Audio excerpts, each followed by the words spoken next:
म्हाळसा, म्हाळसा,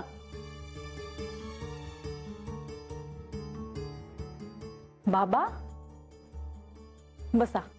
राहू दे. कुठे असता तुम्ही? भेटतच नाही. अगं काही महत्वाचं असेल तर भेटावं. दैनंदिन कार्यात हस्तक्षेप नको. काय हे बाबा, काय बोलत आहात तुम्ही? म्हाळसा, मला तुझ्याशी बोलायचं होतं. बोला. मला काय वाटतं म्हाळसा, असं नाही होणार की देव तुला सोडून नेहमीसाठी तुझ्यापासून दूर राहतील. तुम्ही विभक्त होणं अशक्य आहे, परंतु थोडा धीर धरावा लागेल. तुम्हाला हे बोलायचे होते? हो. तुला जे हवंय ते तसं घडत नसेल तर तू तुझ्या आराध्याशी बोल. तेच करतील काय करायचं ते. तुम्ही मला असे का सांगता आहात याचे कारण मला ठाऊक आहे. कारण श्री खंडेरायांवर तुमची अपार श्रद्धा आहे. ते सारं काही सुरळीत करतील असं तुम्हाला वाटतं. पण माझी गोष्ट खरंच वेगळी आहे बाबा. ते मला सोडून सगळ्यांना आशीर्वाद देतात, सगळ्यांचं कल्याण करतात. माझी श्रद्धा कुठेतरी कमी पडली असावी. असं नाही म्हाळसा. अगं तुझ्यापेक्षा श्रेष्ठ भक्त असणं शक्यच नाही. तुझ्याशिवाय त्यांना जास्त कुणी प्रिय असणं शक्य नाही. किती कौतुक करत आहात बाबा तुम्ही माझं. इतक्या वर्षांनी सवयच नाही राहिली मला इतक्या कौतुकाची. इतकी वर्ष लोटून गेली कळलंच नाही. किती भाबडी होते मी. पण सिंहासनावर बसले आणि विसरून गेले मी स्वतःला. आणि यांनी माझी सगळी स्वप्न तोडून मोडून टाकली. अशी दुःखी होऊ नकोस म्हाळसा. नाही, मला आता त्याची सवय झाली आहे बाबा. मी सांगतो त्यावर विचार कर. माझी श्रद्धा सांगते नक्की मार्ग निघेल.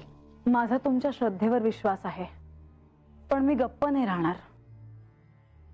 मला काहीतरी करावंच लागेल.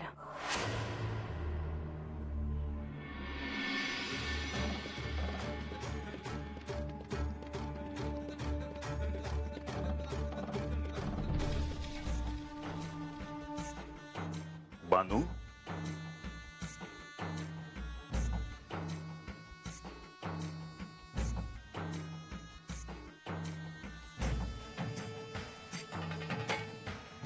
तेव्हा तुम्ही बसाजी, मी तुमच्यासाठी भाकर आणि दूध घेऊन येते. आलेच. बानू,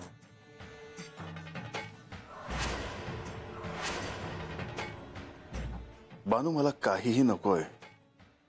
मला तू अस्वस्थ जाणवलीस म्हणून मी तुला भेटायला आलो. म्या नाही कुठं काय. बानू, काय झालं?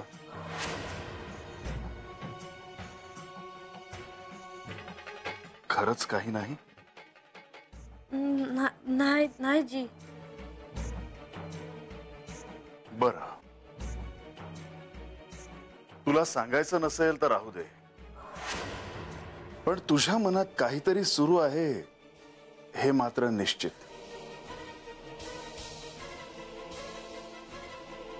राहत नाही देवा मला.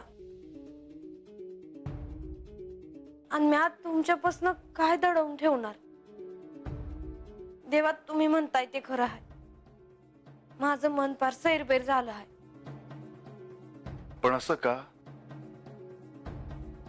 बा म्हणला का म्या चुकीचं वागले आहे.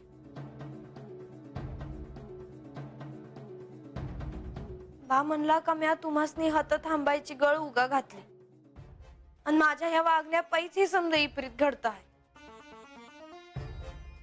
आता तुम्हीच सांगा देवा मला, मी काही चुकीचं वागले आहे का? माझं जे मागणं होतं तेच मागितलं मी तुमच्याकडे. बानू, एक पत्नी म्हणून तू तुझा अधिकार मागितलास तेव्हा एका अर्थी ह्यात काही चूक नाही. एका अर्थी चुकीचं नाही, पण दुसरीकडनं बघितलं तर माझं चुकीचं आहे असं वाटतं देवा तुम्हासनी. नाही, तसं नाही. पण लोकांना मात्र तसंच वाटणार ना. पर तुम्हासनी काय वाटतं आहे?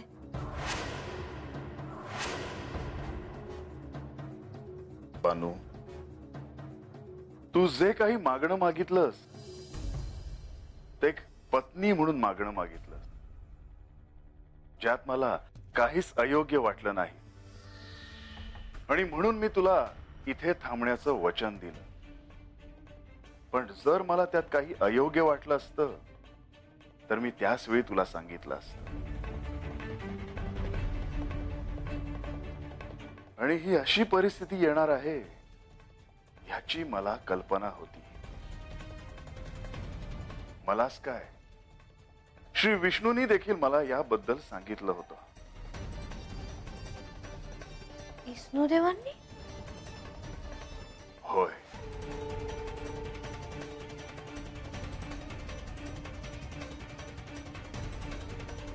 त्यांनी मला सांगितलं की कोणालाही वचन देऊ नये. म्हणजे मी वचन मागितलं ते चुकलं? नाही बानू, तसं नाही. विष्णुदेव तर असंच म्हणले ना तुम्हासनी? होय, पण जर माझ्या भक्ताने माझ्याकडे वचन मागितलं तर मी त्याला नकार कसा देऊ? आणि ह्यावेळी वचन मागणारी माझी भक्त माझी पत्नीच होती, तर तिला मी नाही कसं म्हणणार?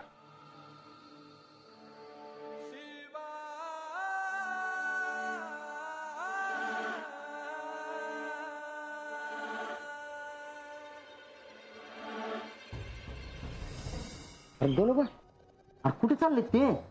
अरे होय की, पण ते एवढं काळजी म्हणजे कशा पाय दिसतात? चल विचारूया, चल. हो चौडप्पा.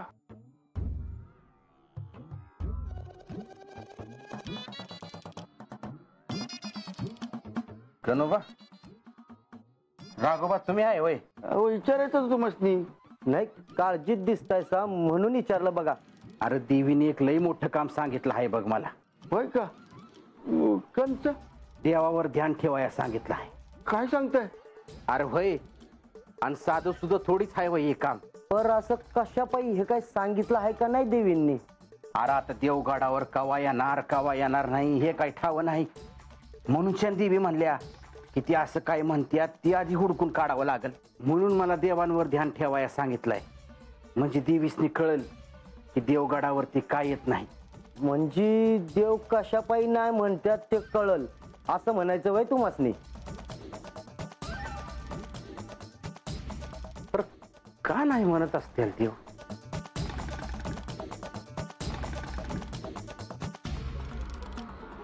किती वेळ झाला, अजून आले नाहीत का नारद मुनी? भय वाटत असणार त्यांना, म्हणून वेळ लागतो आहे. शुभ घडावं या हेतूनच त्यांनी बानूला कल्पना सुचवली असणार, परंतु अशी परिस्थिती उद्भवेल असं त्यांनाही वाटलं नसेल.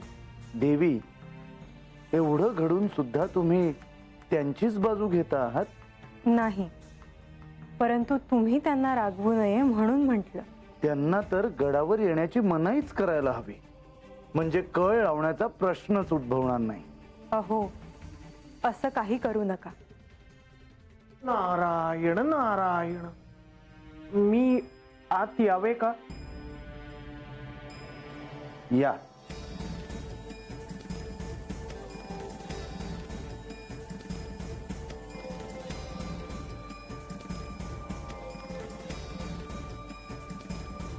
मुनिवर, तुमचीच प्रतीक्षा करत होतो. खरं तर तुमच्या स्वागतासाठी फुलांची सजावट करायला हवी होती, वाद्यमेळ ठेवायला हवा होता. म्हणजे माझे काहीतरी चुकले आहे, क्षमा असावी प्रभू. तुम्ही जे करायला नको होतं तेच केलं आहे. कशाला हा गोंधळ घातलात मुनिवर? मी आधीच सांगितले आहे की बानू हे असं काही करेल असे मला वाटलेच नव्हते, आणि आता तिला समजवायला जावे तर तिथे श्री खंडेराय आहेत. मुनिवर, भयभीत होऊ नका. म्हाळसा इथे येऊन गेल्या. कशाला? तुमच्याविषयीच विचारत होत्या. माझ्याविषयी? म्हणजे संपलेच सगळे. क्षमा असावी प्रभू. प्रभू, माझे नाव सांगू नका. उठा मुनिवर. आणि श्री म्हाळसा देवींना भेटून या. कशाला? त्यांना भेटायचं आहे तुम्हाला. हे प्रभू, हे माते, आशीर्वाद असावा. संकट असेल तर सहाय्य करावे. चिंता नसावी मुनिवर, निर्भयपणे जा. प्रयत्न करतो.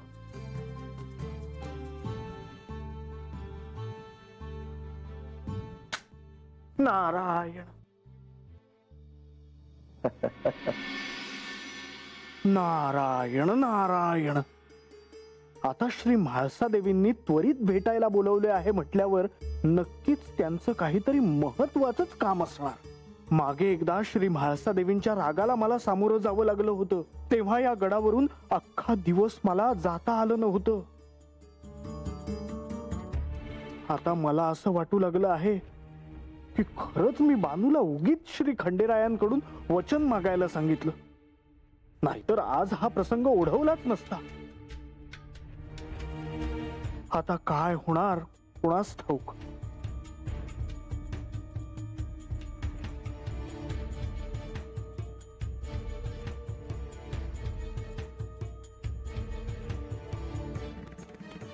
प्रभो वाचवा.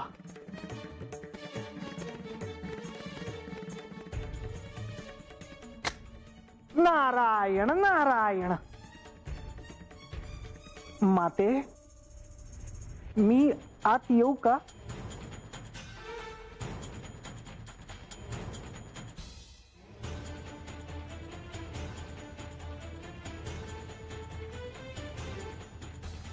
या मुनिवर.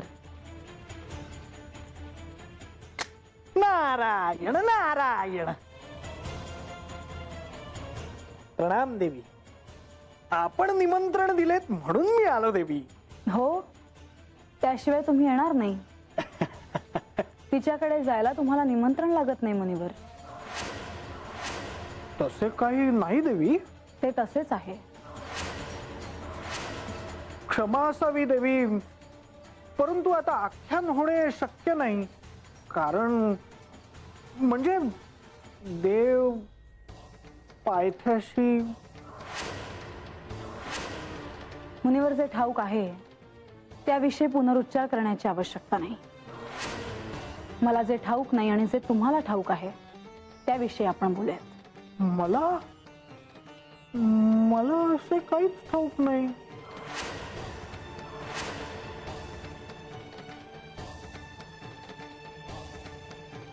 असत्य बोलून तर उपयोग नाही. मला असे वाटते की बानूने हट्ट धरला असणार किंवा असे काहीतरी केले असणार ज्यामुळे श्री खंडेराय गडावर येऊ शकत नसावेत.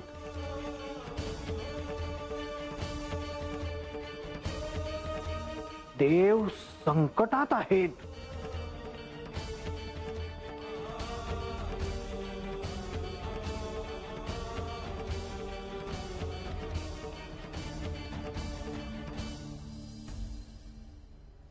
पण देवांना बांधून ठेवणं अशक्य आहे. भक्ती ही एक अशी गोष्ट आहे की ज्यामुळे श्री खंडेरायच काय कोणतेही देव शरण जातात.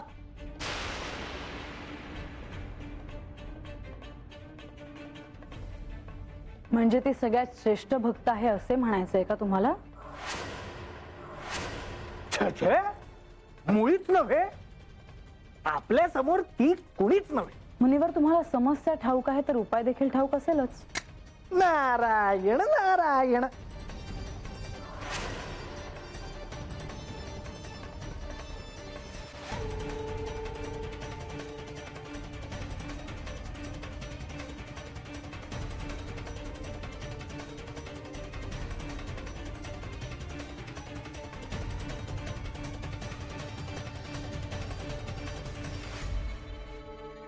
मुनिवर,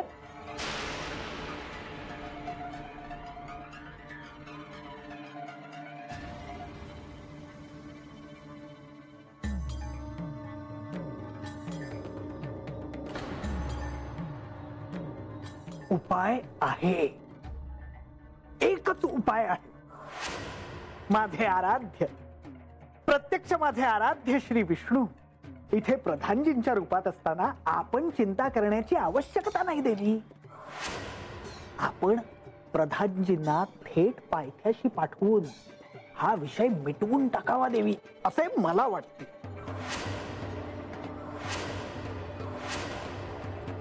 हीच इथून जाण्याची योग्य वेळ आहे. देवी, आता आज्ञा असावी. एका स्थळी फार वेळ न थांबण्याचा माझा संकल्प आहे. या आपण.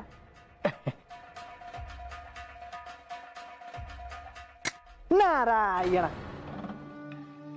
नारायण नारायण. आज अगदी थोडक्यात सुटका झाली, नाहीतर श्री म्हाळसा देवींच्या रागाला सामोरं जावं लागलं असतं. पण आता मला माझ्या आराध्यांना आधी जाऊन भेटायला हवं. जे घडलं आहे ते त्यांच्या कानावर घालणं आवश्यक आहे. नारायण नारायण. प्रभो, माते,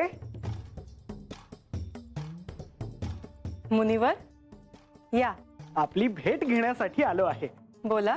आधी माझा नमस्कार स्वीकार करावा. खूप मोठ्या दिव्यातून पार झालो आहे. कशी झाली तुमची आणि म्हाळसाची भेट? चांगली झाली. म्हणजे मी सुखरूप आहे.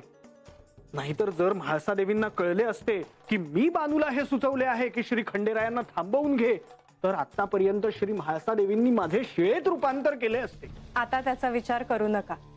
तुमचं कार्य झालं ना. हो. प्रभू कुठे दिसत नाही? आत आहेत. त्यांचे दर्शन नाही का होणार? त्यांनी तुम्हाला नंतर भेटा असं सांगितलं आहे. आधीच माझ्यावर रागवले आहेत, आता आणखी रागवणार. म्हणजे तुम्ही म्हाळसाला असं काही सांगितलं नाही ना? नाही, तसे काही नाही. मुनिवर, तसंही हे तुमच्यावर रागवले आहेतच.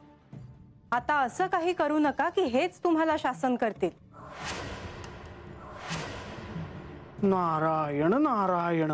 मी तुम्हाला विचारल्याशिवाय काहीही करणार नाही. मी श्री म्हाळसा देवींनाही म्हणालो की श्री विष्णू आणि श्री लक्ष्मी देवी यांच्याशिवाय पर्याय नाही. मुनिवर, आता तुमचा अधिक वेळ घेत नाही, येतो मी. नारायण नारायण.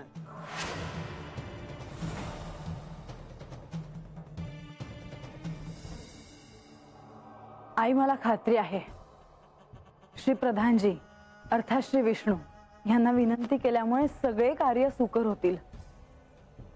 सुकर म्हणजे तुला काय म्हणायचंय? त्यांच्या सांगण्यावरून श्री खंडेराय गडावर पुन्हा येतील का? तुला नाही असं वाटत? तसं झालं तर चांगलंच आहे. तसंच होणार आहे आई. बघ तू म्हणतेस ते खरं आहे म्हाळसा, पण एका गोष्टीचा तू विचार केलेला दिसत नाहीस. कोणत्या? ते श्री विष्णू आहेत. प्रधानजींच्या रूपात त्यांनी गडावर वास्तव्य केलं आहे, पण या साऱ्यात त्यांनी श्री खंडेरायांना नेहमीच सहाय्य केलं आहे. पण ह्यावेळी ते यांचं मन वळवतील. बघ तू, ते घेऊन येतील त्यांना गडावर. आई, ते जसे श्री विष्णू आहेत तसेच या राज्याचे प्रधान आहेत आणि तसेच ते माझे बंधू देखील आहेत. मला काय वाटतं हे त्यांना नक्कीच ठाऊक आहे. आणि या गडावर जो उत्सव आहे त्याचे नियोजन देखील करायचे आहे. त्यासाठी यांना येणं आवश्यक आहे. तसं नाही. माझं म्हणणं केवळ एकच आहे. श्री विष्णू अर्थात प्रधानजी श्री खंडेरायांना बोलावण्यासाठी खाली गेले असले तरी श्री खंडेराय गडावर येतील असं मला वाटत नाही.